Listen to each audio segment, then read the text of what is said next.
pues vamos a continuar con nuestro estudio del libro de Génesis y precisamente hace un momento platicando estábamos tratando de calcular cuánto tiempo nos va a tomar estudiar todo el libro de Génesis y pues bueno, en realidad no sabemos, pero ahorita que vamos enfilándonos a empezar a hablar de los días de la creación, de los 6 días de la creación, tenemos también que comprender algunos conceptos. Hay algunos con los que estamos familiarizados y otros que ni nos los esperamos.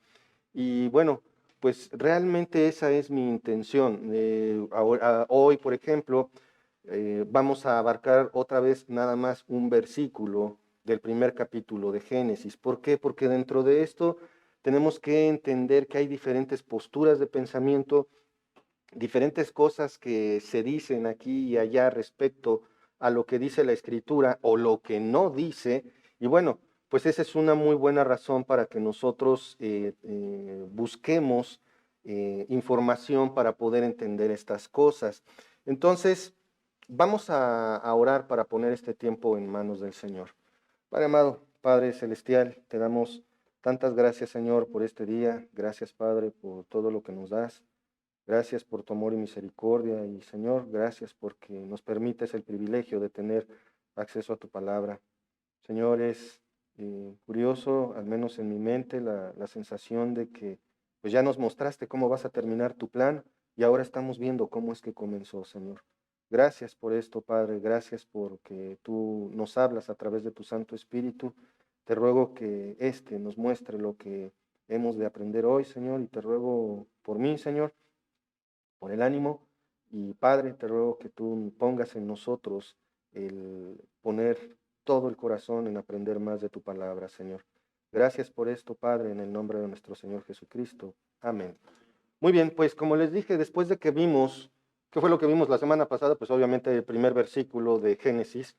Y después de lo que vimos que en el principio Dios creó los cielos y la tierra, y lo que esto significa, vamos a entrar un poco más a detalle en la descripción de la creación de los cielos y la tierra, enfocándonos en entender algunos detalles para poder apreciar mejor la creación del Señor. Entonces, pues a modo de repaso, vamos a ver los primeros dos versículos que dice ahí en Génesis 1, 1 y 2. En el principio creó Dios los cielos y la tierra estaba desordenada y vacía, y las tinieblas estaban sobre la faz del abismo, y el Espíritu de Dios se movía sobre la faz de las aguas. Entonces, como lo aprendimos la semana pasada, recuerdan que Cristo es el agente creador. Sin embargo, también recordemos una cosa muy importante: donde está la presencia de una de las tres personas de Dios, están las tres personas, porque tampoco podemos separarlos. Ellos no actúan jamás, más bien, perdón, el Señor en sus tres personas jamás actúa individualmente. De hecho, lo podemos ver cuando vemos en los evangelios, cuando el Señor Jesucristo habla de los milagros y las obras que Él hace. Él dice: no vienen de mí, vienen del Padre, o son hechas por el Espíritu Santo. Cuando el Señor Jesucristo fue anunciado como el Cordero de Dios que quita el pecado del mundo, cuando Juan el Bautista lo bautizó, nosotros podemos apreciar que ahí está la Trinidad: el Señor Jesucristo siendo bautizado, el Padre hablando desde el cielo, diciendo: este es mi Hijo amado, en el cual tengo complacencia. Y por último, el Espíritu Santo también hace presencia visible, como lo describe el evangelista, con una forma como de paloma. Lo mismo cuando vemos, por ejemplo, la muerte y la resurrección. El Señor Jesucristo, su forma humana, ha muerto y es resucitado por voluntad del Padre, por poder del Espíritu Santo. Entonces, al momento de la creación, esto es lo mismo. La Trinidad actúa en conjunto, y podemos aprender algo de este texto. Observen el versículo 2. dice, y la tierra estaba desordenada y vacía, y las tinieblas estaban sobre la faz del abismo, y el Espíritu de Dios se movía sobre la faz de las aguas. Ahí vemos claramente la presencia de la Trinidad. Oye, pero nada más veo Dios. Recordemos que tanto el Padre como el Hijo estuvieron involucrados en la creación. Entonces, vemos al Dios Trino presente y activo en la creación. Ahora, vamos a centrar nuestra atención en el versículo 2, que dice al iniciar, y la tierra estaba desordenada y vacía. Cabe destacar que muchos han tratado de usar estos textos para hablar de lo que se le llama las dos creaciones o la teoría de la brecha. ¿Qué es esto? Es algo muy interesante porque cuando lo argumentan y lo escuchas, como que hace sentido. Pero ahorita vamos a ver por qué quizás hace sentido, pero está equivocado. ¿De acuerdo? Para argumentar que ha habido dos creaciones o dos actos creativos diferentes. Como les dije, esto es denominado la teoría de la brecha. Esta posición afirma que entre ambos versículos, entre 1 y 2, hay un espacio de tiempo. Este espacio de tiempo es indeterminado, no se sabe cuánto tiempo pasó. Ojo, recuerden, es una postura, pero esta postura no es correcta. Y lo que dicen es que ya Dios había creado todo y todo estaba bien bonito, todos eran felices, estaban contentos, quizás había otro tipo de humanos, en fin, empiezan a divagar como se pueden dar cuenta. Pero ocurre la rebelión de Satanás y es arrojado a la tierra. Y eso produce una catástrofe que deja a la tierra desordenada y vacía. Si lo piensas por un momento, como que hace sentido. ¿Por qué? ¿Por qué la tierra está desordenada y vacía? Si se supone que Dios es un Dios perfecto y es un Dios de orden. Pareciera que sí, pero ¿qué creen? Que no. ¿Por qué? Porque hay que tomar en cuenta varias cosas. En primer lugar, tenemos que ver la traducción literal desde el lenguaje original. Porque si nosotros vemos que la tierra estaba desordenada y vacía, nuevamente suena a que sí, como estaba, pues entonces quiere decir que antes estaba de otra manera. Pero la palabra estaba del hebreo hayá, se traduce como llegó a ser. O sea, llegó a ser desordenada y vacía. Hasta ahorita pareciera que nada ha cambiado. Pero R.C. Sproul expresa lo siguiente: esta traducción es improbable en este contexto, ya que desordenada y vacía se refiere de manera natural a una creación que estaba por ser ordenada y vacía. Vamos, un dicho que utilizo muchas veces, vámonos como dijo Jack el Destripador, vámonos por partes. Aún Dios creando hizo las cosas por partes. ¿De acuerdo? ¿Cuál es la primera parte? Lo vemos en el versículo 1. En el principio, ¿qué hizo Dios? Pues ahí ya de entrada ya creó el tiempo, por eso dice en el principio. Y luego dice, creó Dios los cielos y la tierra. No dice que la tierra ya estaba completamente lista para albergar vida, ¿o sí? No, nada más dice que formó los cielos, es decir, el espacio. Y ojo, esto del espacio, no vemos, tampoco dice que ya estuviera lleno de cuerpos celestes. Nada más dice los cielos y la tierra. Es como cuando una dama, un caballero, que van a cocinar y agarran y van a preparar, no sé, lo he visto cuando preparan unos fideos, los fideos japoneses. Primero es una masa. Y tú dices, está una bola de masa. Por favor, se atienden a Diego. Está la masa hecha bola, y entonces, ¿cómo va a llegar a ser fideitos? ¿Cómo va a llegar a ser tripitas? Bueno, lo que pasa es que esa masa y los fideos ya terminados es lo mismo, pero todavía falta un proceso, que es amasar y amasar, y se me hace increíble cómo le hacen con esos fideos. De puro amasar se empieza a estirar y empieza a agarrar la forma que se requiere. Lo que estamos viendo nosotros aquí es que la tierra está en un estado primigenio. Ujú. No está en un estado de hace miles de millones de años, ahorita vamos a hablar un poquito más de eso, sino que está en un estado en el cual apenas vamos a comenzar. Apenas la Tierra está por ser, como dice Sproul, ordenada y llenada. Ahora, vamos a ver la traducción de las palabras desordenada y vacía. Puede ser traducida de una mejor manera si las vemos desde el lenguaje original. Desordenada y vacía en hebreo, se escucha un poquito gracioso, es tohu wobahu. Ujú. Esas dos palabras nos dicen que desordenado es literalmente sin forma. O sea, está la tierra, ujú, y ya, no tiene forma, no tiene continentes, no tiene nada, y como vamos a ver, lo único es que está cubierta de agua. Eso es todo. Y por otro lado, la palabra vacía, sí, literalmente es eso, sin llenar. O sea, nada más está el planeta Tierra y está el universo entero vacío, y eso es todo. Posteriormente, Dios en los 6 días de la creación empieza a poner en orden todas estas cosas. Entonces, una mejor traducción sería, y la tierra llegó a ser no acabada en su forma y todavía sin habitar por criaturas. No que en un punto del camino, como Satanás cayó, destruyó todo y entonces la tierra quedó desordenada y vacía, porque por otro lado también hay que ver algo.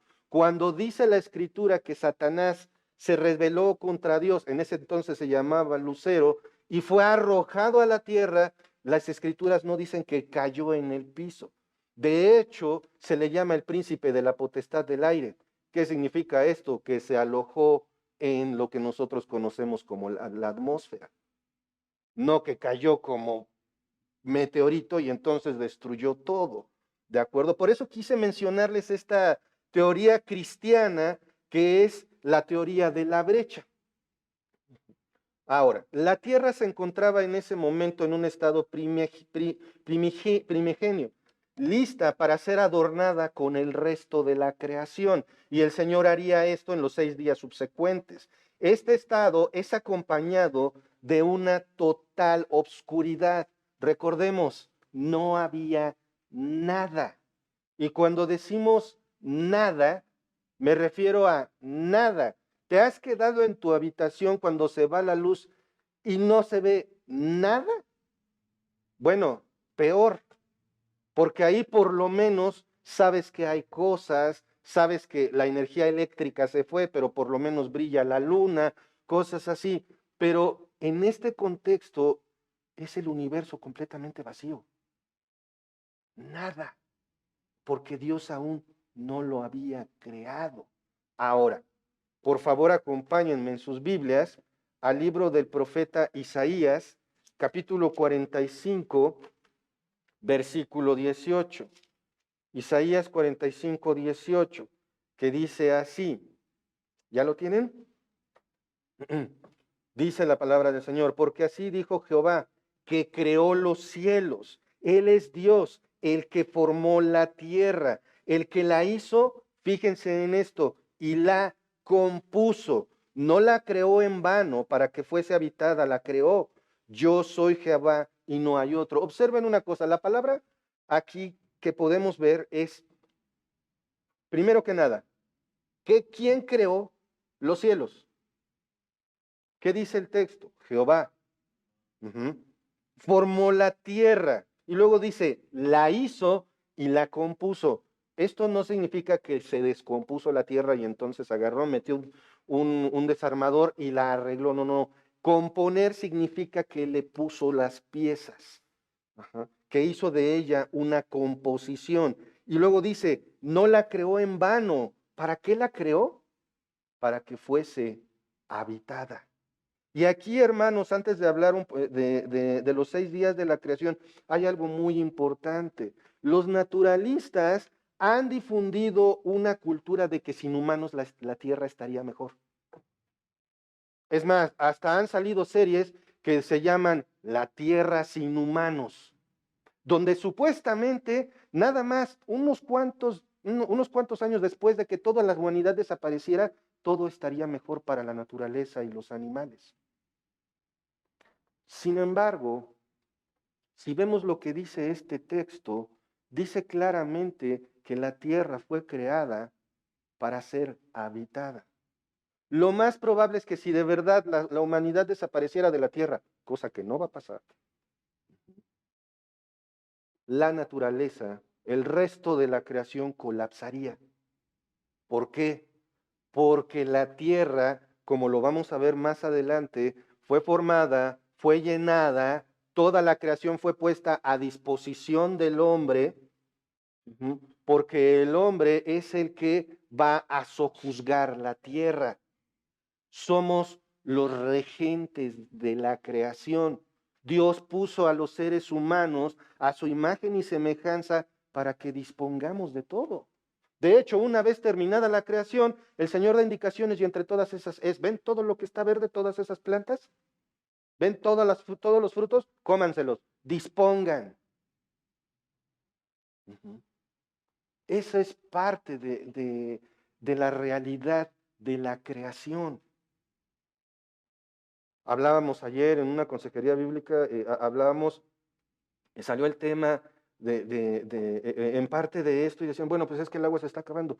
¿Cuál es el principio de la materia? Que la materia no se crea y ni se destruye, solamente se transforma, el agua no se va a acabar. Escasea porque somos más, escasea porque está mal distribuida, escasea porque está contaminada. Eso es harina de otro costal.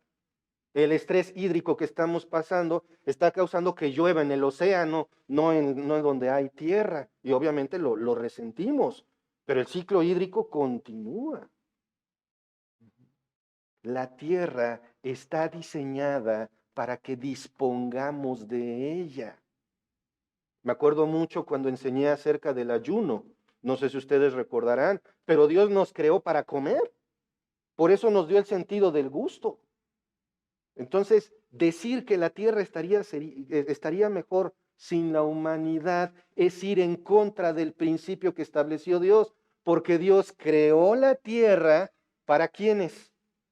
Para nosotros, para que la habitemos, para que la llenemos, para que dispongamos de ella. Sí, la realidad es que como humanidad estamos abusando, estamos arrasando. Pero eso es consecuencia del pecado. Todo aquello que Dios diseñó se ve distorsionado por el efecto del pecado en el mundo. Entonces vemos que desordenada y vacía sería mejor traducido no acabado en su forma y todavía sin habitar. Luego vamos a leer otra vez el versículo y continúa diciendo, sí, y las tinieblas estaban sobre la faz del abismo. Cuando pensamos en abismo, como que pensamos tal vez en una barranca abierta, ¿no? En un lugar así donde te puedes caer. Esa también es otro tema de discusión, la palabra abismo. Si vemos cómo dice, y las tinieblas estaban sobre la faz del abismo, es obvia la referencia a la oscuridad. ¿Qué había? Nada, solo Dios. No había luz, no había planetas, no había estrellas, obviamente no había sol, nada más estaba la tierra. Y se acuerdan que dije que estaba completamente cubierta de agua, ¿cierto? ¿De dónde saqué eso? Observen lo que dice el texto. Y las tinieblas estaban sobre la faz del abismo. La palabra abismo del hebreo tejón se refiere a una masa de agua que sube. Es decir, que el Señor formó la tierra y esta era una masa de tierra cubierta completamente de agua antes de que emergiera la tierra seca, como lo veremos en los versículos 9 y 10 del primer capítulo de Génesis. Solamente había agua. Como ya lo había mencionado, bueno, como ya lo leímos, veamos lo que sigue en el versículo. Y el Espíritu de Dios se movía sobre qué. Eso lo confirma. El abismo se refiere a las profundidades del agua porque es agua que subía desde abajo. Ese es el sentido de la palabra hebrea tejom. Entonces tenemos la tierra cubierta de agua por completo en un estado primigenio, y no hay nada. Así es como empezó todo. Fíjense en esto, no lo busquen, pero como ya lo había dicho, las tres personas de Dios están involucradas en la creación, como se puede leer en la primera parte de Job capítulo 26, versículo 13. Su espíritu adornó los cielos. Pero se le agrega al Espíritu Santo a la creación. Ahora, esta es una hermosa imagen previa de lo que es la redención, ¿sabían? ¿Cómo está la tierra? Y ¿cómo lo vimos? Desordenada y vacía, no acabada en su forma y sin habitar.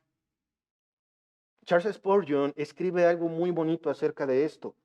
Cuando Dios comenzó a ordenar el mundo, el universo estaba envuelto en tinieblas, sumido en lo que llamamos caos. Tal es la condición del alma antes de que Dios en su gracia comience a obrar en la persona desordenada y vacía, sin nada bueno en ella.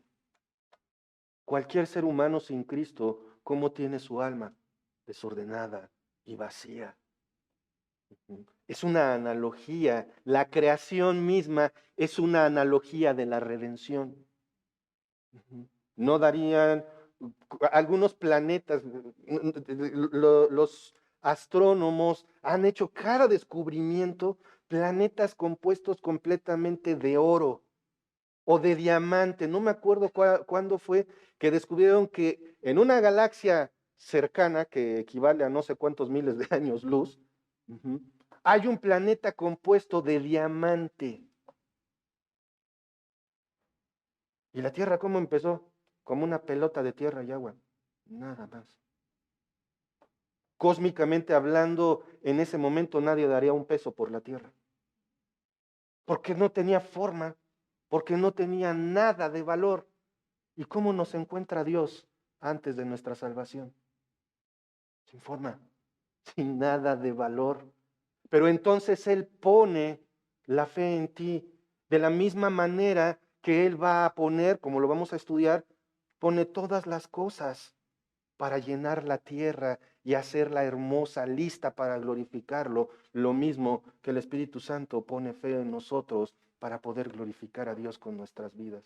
¿Se dan cuenta de esa analogía entre la creación y la salvación? Es algo tan hermoso que nos muestra cómo el acto divino de crear la luz es la analogía a la fe que pone en orden el caos de aquella persona que se arrepiente y pone su fe en Cristo. Por eso es bien importante que veamos algo, hermanos.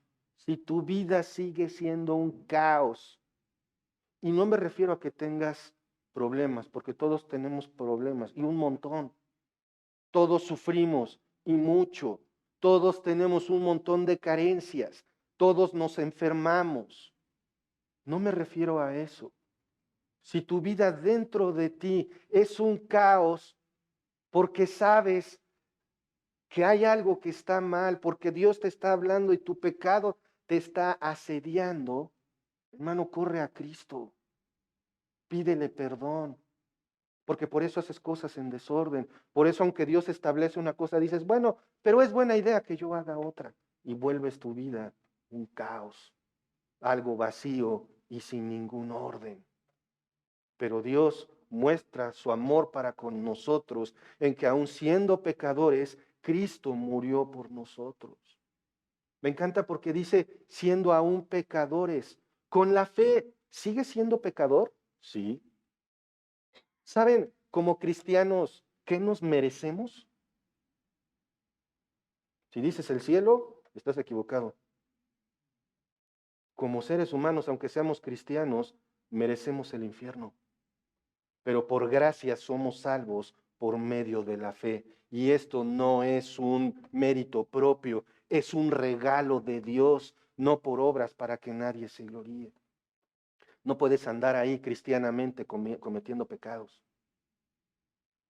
La creación misma, la luz que crea a Dios, es una analogía a la salvación. Ahora que vamos a iniciar con los 6 días de la creación, aunque no vamos a ver esto ahorita, como lo vimos en el versículo 1, Dios creó en el mismo momento el tiempo, en segundo lugar los cielos, es decir, el espacio, como habíamos visto, listo para ser lleno de cuerpos celestes que hoy conocemos como estrellas y planetas, y tercero, la tierra, que en ese momento se encontraba en un estado primigenio, cubierta completamente de agua, lista para comenzar a ser preparada, no solo para albergar vida, sino que el diseño final sería para que el hombre la habitase. Todo esto nuevamente en total oscuridad, pero esto no duró mucho tiempo. Y antes de iniciar con los días de la creación, quiero que veamos un par de detalles. En la formación de todo lo que conocemos hoy, hay quienes piensan que todo fue formado en base a un proceso que tomó decenas o cientos de millones, o a veces hasta cientos de miles de millones de años. Esto es llamado el uniformismo. Vamos a ver un ejemplo clásico de qué es lo que explica el uniformismo. Les traje una foto que seguramente ustedes van a reconocer allí en Arizona, el Gran Cañón, un lugar erosionado que es increíble, es asombroso. Bueno, yo no lo he visto personalmente, yo nada más lo he visto en fotos y de todas maneras te quedas boquiabierto. Número 1, por las formaciones rocosas. Número 2, por la profundidad.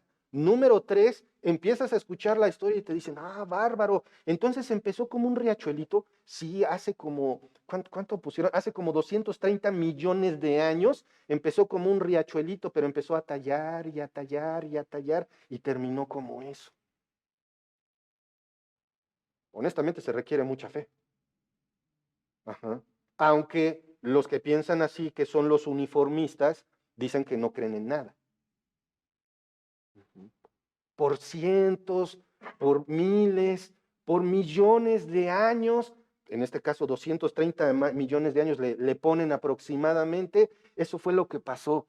¿Ven las rayas que va componiendo cada, llamémosle piso de la pared? Bueno, eso se explica porque cada determinado tiempo, pues el agua bajó más y bajó más y bajó más. Ahora, si tú ves una piedra que realmente ha sido labrada, por ejemplo, por una gota de agua durante muchos, muchos años, sí le hace un hoyo, pero el hoyo no tiene rayas. Ah, bueno, es que se secó y luego volvió a pasar el río. ¿Y eso hace cuánto pasó? Pues hace como no sé cuántos millones de años. ¿Y cómo lo probamos? Ha ocurrido en California, no recuerdo bien el lugar, que hubo una explosión vulcanotectónica. Y esa explosión hizo unas formaciones relativamente parecidas a lo que estamos viendo ahorita. Y lo hizo en un momento. Explotó, deformó y dejó unas formaciones parecidas a estalagmitas, que son los picos que se levantan de manera curiosa conforme se va acumulando un material, pero eso fue provocado por un evento cataclísmico, un evento violento, y dejó formaciones muy parecidas. Por otro lado, ¿sabían ustedes que se han encontrado restos de moluscos fosilizados en las alturas de las montañas? ¿Y cómo lo arreglan los uniformistas? Bueno, es que hace no sé cuántos cientos de millones de años, ese monte estaba debajo del agua. ¿Y cómo se formó como monte? Ah, es que hace millones de años el agua bajó. ¿Y cómo subió el monte? Ah, pues es que hace millones de años la tierra subió. Y todo lo arreglan poniéndole millones de años extra a la historia. Es más fácil de creer que un evento violento y rápido pudo causar esa formación. Algo como el diluvio. Por eso es que hay fósiles en las montañas. Y honestamente, desde el punto de vista de la lógica, olvidémonos de defender a la ciencia, que no está peleada con Dios realmente, y olvidémonos de defender únicamente la Biblia, por un momento, por lógica. ¿Qué será más plausible?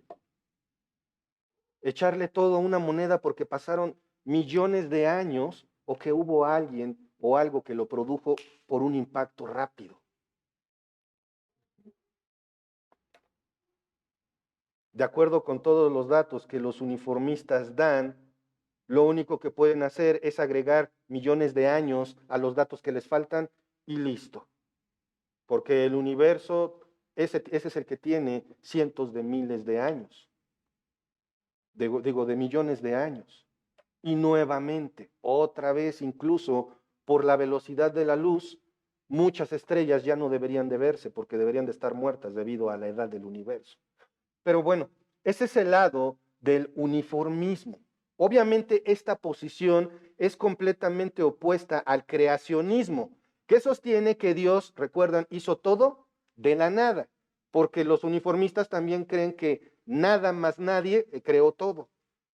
Nosotros como creacionistas vemos que nada más Dios es todo. Tanto el uniformismo como otro creacionismo, que es el creacionismo progresivo, tienen la idea de que hay millones de años. Y aquí viene una idea peligrosa, hermanos. Nosotros como creacionistas, sabemos que Dios hizo todo de la nada, ex nihilo, en 6 días. Por otro lado, hay una corriente cristiana que trata de balancear ambas posturas. Esos son los creacionistas progresivos, que sostienen que cuando la Biblia habla de 6 días de la creación, se refiere a eras o días de cientos de miles o millones de años. Es lo que tratan de balancear. Pero hay un detalle muy curioso, porque tanto el uniformismo como el creacionismo progresivo tienen sus fallas. El uniformismo, a pesar de que niegan a Dios y la fe, requiere mucha más fe, ya que no hay modo de que sus argumentos dejen de ser solo hipótesis. ¿Por qué? Porque no hay ser humano que pase del siglo. Si acaso unos cuantos años después del siglo, a ver, compruébame algo durante millones de años. Está difícil. Y por otro lado, pues sus hipótesis no pueden ser ni repetidas y por lo tanto demostradas. El creacionismo progresivo intenta forzar su postura no solamente metiendo millones de años a la historia de la creación, sino que hacen un estudio incorrecto de la palabra día. La palabra día la vamos a ver varias veces, se repite 7 veces a lo largo del texto de la creación. Ahora, vemos, por ejemplo, en el versículo 5, y llamó Dios a la luz día y a las tinieblas llamó noche, y fue la tarde y la mañana un día.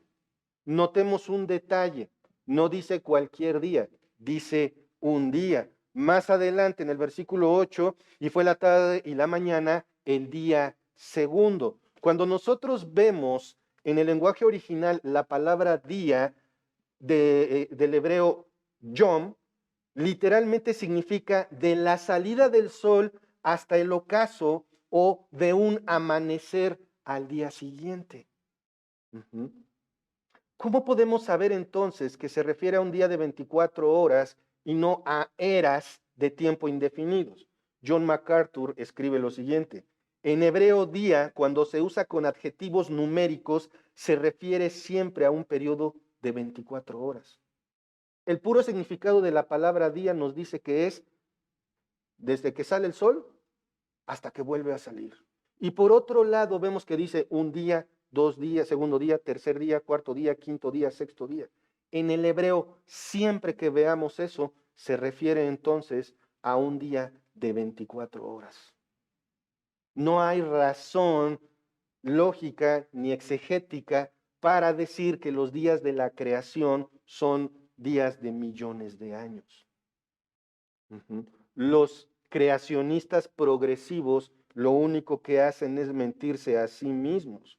Ahora, aquí hay una cosa bien importante. Cuando Dios establece la dinámica de la semana, es decir, cuando le dice a su pueblo, 6 días trabajarás y al séptimo descansarás, ¿de acuerdo? Allí también se nos confirma que los días de la creación son de 24 horas. Acompáñenme, por favor, a Éxodo, capítulo 20, capítulo 20, versículos 8 al 11. Observen lo que dice la palabra del Señor. Acuérdate del día de reposo para santificarlo. 6 días trabajarás y harás toda tu obra. Ujú. ¿De cuántos días habla? De 6 días nada más. Continuamos con la lectura. Mas el séptimo día es reposo para Jehová tu Dios. No hagas en él obra alguna, ni tú, perdón, ni tú, ni tu hijo, ni tu hija, ni tu siervo, ni tu criada, ni tu bestia, ni tu extranjero que está dentro de tus puertas. Porque, ¿qué dice? En 6 días hizo Jehová los cielos y la tierra, el mar y todas las cosas que en ellos hay, y reposó en el séptimo día. Por tanto, Jehová bendijo el día de reposo y lo santificó. Nuevamente, si vemos también, la palabra día está acompañado de un adjetivo numérico. 6 días, creo, séptimo día, descansó. ¿De acuerdo? Entonces, no hay razón para que nosotros creamos o queramos inventar que los días de la creación están compuestos por millones de años. No hay sentido en hacer eso. Cuando nosotros vemos, incluso de manera literal, leamos el texto. ¿Y qué dice? Un día. Si lo interpretamos de manera natural, ¿en qué pensamos? En un día de 24 horas que termina a la medianoche y en ese mismo momento inicia. ¿De acuerdo? Otro punto importante es que vemos la semana de la creación con un patrón bien definido. Nosotros vemos que primero el Señor da un anuncio. En cada día de la creación da un anuncio. Dijo Dios, da un mandato, sea la luz, sea la tierra, sea esto, un reporte. Y fue así. Quiere decir que con solo hablar Dios creó una evaluación y era bueno. Y al terminar, el Señor dice, era bueno en gran manera. Y un marco de referencia cronológico, cada día. Por otro lado, en su sabiduría infinita, Dios prepara y da forma a los cielos y la tierra para que posteriormente sea ocupado. Por ejemplo, en el primer día, Dios creó la luz, ¿de acuerdo? Pero hasta el cuarto día crea el sol, la luna y las estrellas. Yo creo que por ahí, a ver, ¿y cómo hay luz? Yo creo que a lo mejor a algunos ya les saltó esa pregunta. ¿Y cómo es que hay luz? Estamos hablando de Dios. Si Él dice haya luz, pero no haya lámpara, ¿qué va a haber? Luz. Lo vamos a ver después más adelante. En el segundo día, crea los cielos y el agua, pero los peces y las aves aparecen hasta el día quinto. Primero pone el escenario, primero prepara el lugar y después lo llena. En el día 3 surge la tierra y la vegetación y hasta el día sexto son creados los animales y los humanos. Dios primero prepara el escenario y luego lo va llenando. Es por esto que estamos convencidos de que el creacionismo puro es lo que debemos creer. Y esto nos indica que el universo no es viejo, no tiene millones de años de existir, en realidad es bastante joven. Esto lo podemos calcular, y hay quienes lo han hecho, y la verdad, mis respetos, porque toman las genealogías desde Adán y entonces empiezan a hacer cálculos matemáticos. ¿Por qué? Porque incluso algunos nos dicen la edad. ¿Recuerdan? Desde Adán hasta el diluvio nos van diciendo las edades, que son cientos de años. Y posteriormente, después del diluvio, empieza a variar. El tiempo de vida de los patriarcas empieza a disminuirse. Eso les da un cierto cálculo y alguien como el teólogo Henry Morris afirma, a lo sumo, sería imposible admitir saltos que abarquen más de 5,000 años en los capítulos del Génesis sin hacer de ese registro histórico algo irrelevante y absurdo. En consecuencia, la Biblia no sustenta una fecha para la creación más allá del año 10,000 antes de Cristo. O sea, nuestro planeta no tiene más de 10,000 años. Ahora, aquí hay una figura muy importante que tenemos que observar y es precisamente lo que nosotros tenemos bien metido en la mente. ¿Qué fue primero, el huevo o la gallina? Es una eterna discusión. ¿Por qué? Porque sin huevo no hay gallina, pero sin gallina no hay huevo. Y muchos dicen que es un círculo que no tiene una respuesta, pero sí, sí la tiene. Dios, tenemos que entender que el evolucionismo, el naturalismo y el uniformismo enseñan que todo empezó de nada y luego de ahí se desarrolló y se hizo un renacuajito y luego un sapito y ese sapito salió y muchos sapitos se murieron, pero uno logró respirar y continúa la historia de la evolución. Algo así, lo estoy diciendo de manera burda. Pero Dios creó una creación madura. Lo veremos más a detalle, pero Adán y Eva fueron bebés. Cuando dice haya plantas, ¿echó semillas? No. Dios creó una creación madura, lista para funcionar. Si a Dios le preguntáramos qué fue el primero, el huevo y la gallina, nos diría, creé la gallina lista para poner huevos. Esto es lo que nosotros tenemos que tomar en cuenta. Ahora, tristemente también, los creacionistas progresivos, aunque son hermanos, afirman que los primeros 3 capítulos de la Biblia se tienen que interpretar completitos en sentido figurado. Pero hay una cosa bien importante, si fuera en sentido figurado, no sería tomado como un dato verdadero, históricamente correcto. Pero el Señor Jesucristo, Pablo y Pedro toman los datos del Génesis como verdaderos. Quiero por favor que me acompañen a 2 a los Corintios, capítulo 4, versículo 6. Yo sé que a lo mejor estos temas podrían hacerse un poquito pesados, pero es bien importante que los comprendamos. Dice 2 de Corintios 4:6, porque Dios que mandó que de las tinieblas resplandeciese la luz, es el que resplandeció en nuestros corazones para iluminación del conocimiento de la gloria de Dios en la faz de Jesucristo. Aquí Pablo está confirmando que sí, que Dios creó la luz y que primero había puras tinieblas. Por lo tanto, es un dato que está tomando como cierto. En 2 de Pedro, acompáñenme por favor, capítulo 3, versículo 5, podemos leer, dice, estos ignoran voluntariamente que en el tiempo antiguo fueron hechos por la palabra de Dios los cielos y también la tierra, que proviene del agua y por el agua subsiste. Inclusive aquí Pedro confirma que la tierra primero fue pura agua, que el planeta Tierra fue pura agua. Estos textos nos presentan el relato de la creación como verdadero, por lo tanto debe de ser tomado como tal. Una creación de la nada ejecutada por alguien en 7 días de 24 horas, que no tiene millones de años de antigüedad, sino a lo mucho 10,000 años. Además, vamos a ver un fallo en esto de los creacionistas progresivos. Ellos dicen, un día puede equivaler a millones de años de creación. Por lo tanto, yo diría creacionistas progresivos o creacionistas darwinistas, cristianos darwinistas, lo cual ya es una completa contradicción, o cristianos evolucionistas.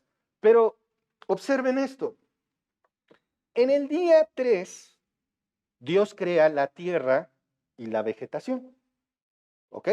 Esto lo vamos a ver más adelante. Día 3, ¿cuántos millones de años le gusta que le pongamos a la idea de los creacionistas progresivos? ¿Unos 100 millones de años? Okay. 100 millones de años el día 3. El día 4, otros 100 millones de años, según ellos. El día 5, otros 100 millones de años, según ellos. Para el día 6, ¿ya cuántos millones de años ya pasaron? 4, ¿no cuánto dije? Serían 400 millones de años entre el surgimiento de las plantas y la creación de los animales, lo cual incluye a todos los insectos polinizadores. ¿Cómo le hicieron las plantas para subsistir Si cualquier jardinero o campesino sabe que la relación entre los polinizadores y las plantas es vital. Por eso echan flores las plantas, para que llegue un animalito, un pajarito, un insecto, se lleve el polen y con ese polen continúa la reproducción de las plantas. Y entonces, al ser polinizada, produce una semilla, la semilla cae al suelo y hay una nueva plantita. Entonces, ¿cómo lo hicieron durante esos millones de años? Hay una relación vital entre esto, por lo tanto, no puede ser días de millones de años. No hay forma de que las plantas subsistan sin los polinizadores. Como les digo, hermanos, entender estos conceptos es importante para entonces poder apreciar la perfección y la sabiduría de Dios en la creación, interpretando el texto de manera adecuada. Esto mismo es lo que permite ver la obra redentora del Señor desde el principio, cuando creó Dios los cielos y la tierra y después creó todo para llenarla. De la misma manera que Cristo te encontró desordenado y vacío y te dio vida eterna por medio de la fe en lo que Él ha hecho por ti. O sea, hermanos, sé que tal vez fue un poco diferente a lo acostumbrado, pero debemos de admitir estas realidades para poder entrar entonces en los 6 días de la creación y poder comprender la belleza de la creación y aún más la belleza de la redención. Vamos a orar. Señor, cuántas gracias te damos, Padre, por este día. Gracias, Señor, porque nos has permitido aprender un poco más de ti, Señor. Padre, un tiempo tan corto no nos alcanza para ver todos los detalles. Pero Señor, gracias porque sabemos que tu palabra es absolutamente confiable, es inerrante, autoritativa y todo suficiente, Señor. Gracias, Padre, por esto. Gracias porque podemos confiar en ella y aún más, Señor, ver cuál es la belleza de tu creación y aún más el valor que tenemos y aún por encima de eso, Señor, la figura de la redención desde el principio, Señor. Gracias por esto, Padre. Gracias en el nombre de nuestro Señor Jesucristo. Amén. Dios los bendiga, hermanos.